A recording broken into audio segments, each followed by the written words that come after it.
I gotta say, I liked what he had to say in this short video, which was, when you're looking for a mate, often in our society, people are looking, you start out, and I think most young people, you've got to be physically attracted to the person you're married.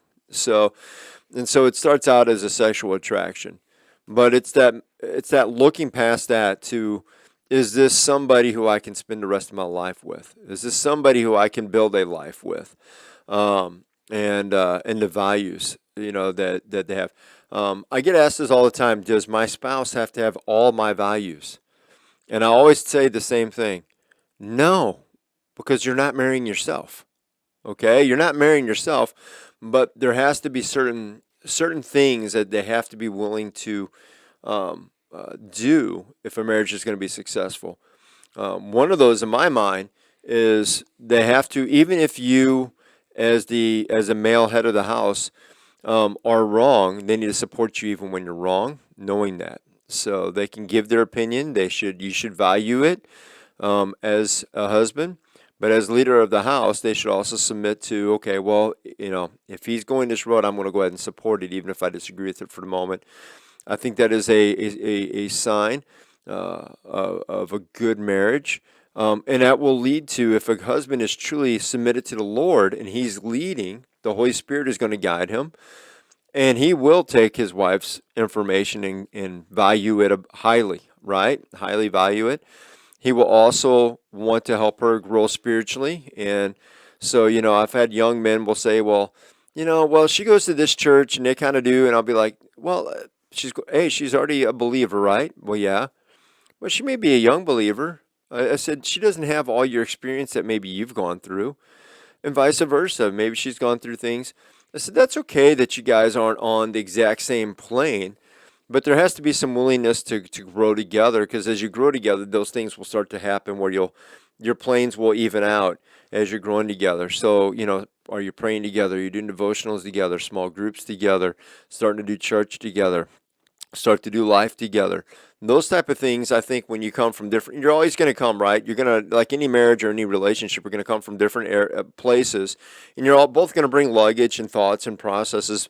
But as you move, if you're looking beyond the sexual love to the long-term love and long-term commitment, you'll start to grow together, and as you grow together, yeah, as Ben says, you'll look back and you don't see 70-year-old people like trying to get it on. They have this oneness if they've been married a long time. Their relationship has really flourished, and has flowered into a different type of a relationship than when it started.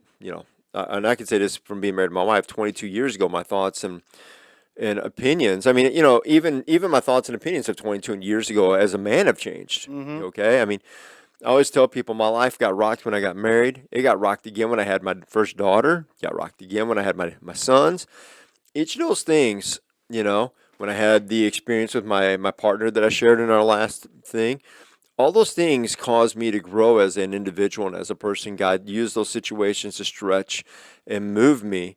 And he took all that to help me and my spouse to grow in this oneness. Now that I couldn't imagine having it with anybody else. I mean, honestly, so Yeah, that's a daunting thought to have to start all over, isn't it? yeah, yeah.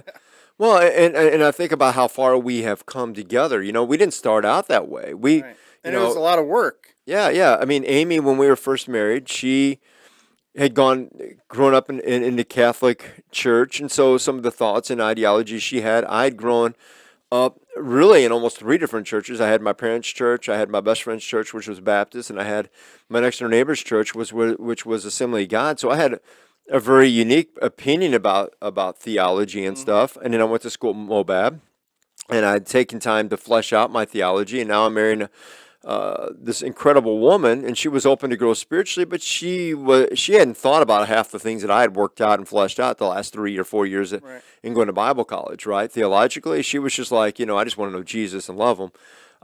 This whole idea, trying to figure out, end times, pre Eschatology. mid, whatever, like I agree there's going to be an end time that Jesus is coming back. I have, she hadn't gone through all those maybe thought process at that time. And so but the thing was, we started growing together, and some of my thoughts evolved too. I mean, she brought a woman's perspective, and sometimes, God creates them with emotions, and He creates us with this one mindset. And so sometimes those things coming together create a better theology or a better way of looking at things. And it helped me appreciate the fact that I could be right and absolutely wrong.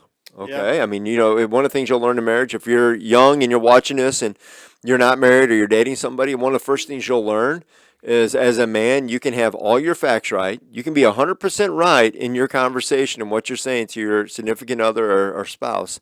But with the wrong attitude, the wrong timing, a whole bunch of other things, you can be completely the jerk in the situation. Yeah, and to be fair, ladies, you can be this too towards your husbands as well. Yeah. You can be 100% right, and we might have a different opinion on it. So Yeah. it goes both ways. It does go both ways. And finding, but I think the thing is when you're doing things together and you find things that you like together, part of that's raising kids. Part of it may be going to church and doing things in church. Part of it may be serving together, having common things that you like. Like me and Amy love to go down to Lake of the Ozarks and spend time. She enjoys uh, fishing with me and being on a lake, kayaking, and all that kind of stuff. Hiking. She's big on hiking. So she really enjoyed watching the Super Bowl the other day. Did she? That was one of the ways I told you before how I kind of met her, Yeah. and so she was getting into it. She was cheering the Chiefs on, and It's awesome. so about half my house was for the Chiefs, and about a few of them for the Eagles, Yeah. and We just had one Chiefs fan at our house. yeah, Yeah. there. Yeah, our 8-year-old loves the Chiefs.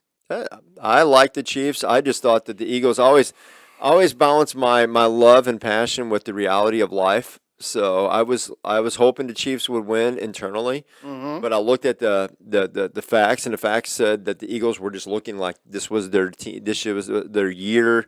They had a lot of things going. The two teams before, they kind of had really bowled through it, and it was a close game. And I kind of said it before. I thought, hey, Mahomes could get. I mean, if the Eagles could get off offensively, then they could win this game. But if they didn't get a good, at least 2 or 3 touchdowns Yeah. ahead by the half, I thought Mahomes, every game so far this season, the second half has been him.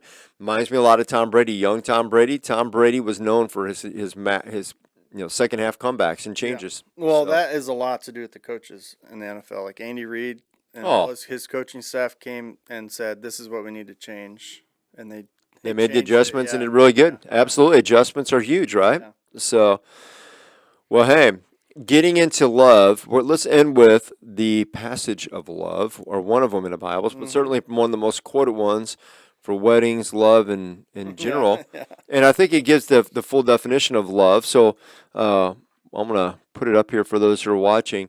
Why don't you read it for us, Scott?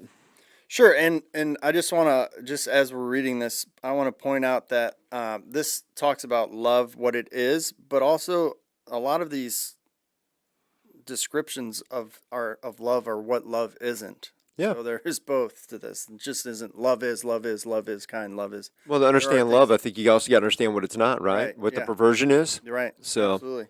It helps. Yeah. So I'll begin. Um, if I speak with the tongue of men and of angels, but do not have love, I have become a noisy gong, or a clanging cymbal. If I have the gift of prophecy and know all mysteries and all knowledge, and if I have all faith so as to move mountains, but do not have love, I am nothing. And if I give all my possessions to feed the poor, and if I surrender my body to be burned, but do not have love, it profits me nothing. Love is patient, love is kind, it is not jealous, love does not brag, it is not arrogant, does not act unbecomingly, does not seek its own. It is not easily provoked, does not take into account wrongs, does not rejoice in unrighteousness, but rejoices with the truth, bears all things, believes all things, hopes all things, endures all things. Love never fails, but if there are gifts of prophecy, they will be done away with. If there are tongues, they will cease. If there is knowledge, it will be done away. For we know in part and we prophesy in part, but when the perfect one comes, the partial will be done away. When I was a child, I used to speak like a child, think like a child, reason like a child. When I became a man, I did away with childish things. For now we see in a mirror lit dimly, but then face to face. Now I know in part, but then I will know fully, just as I also have been known fully. But now faith, hope, love abide, but the greatest of these is love. All right. So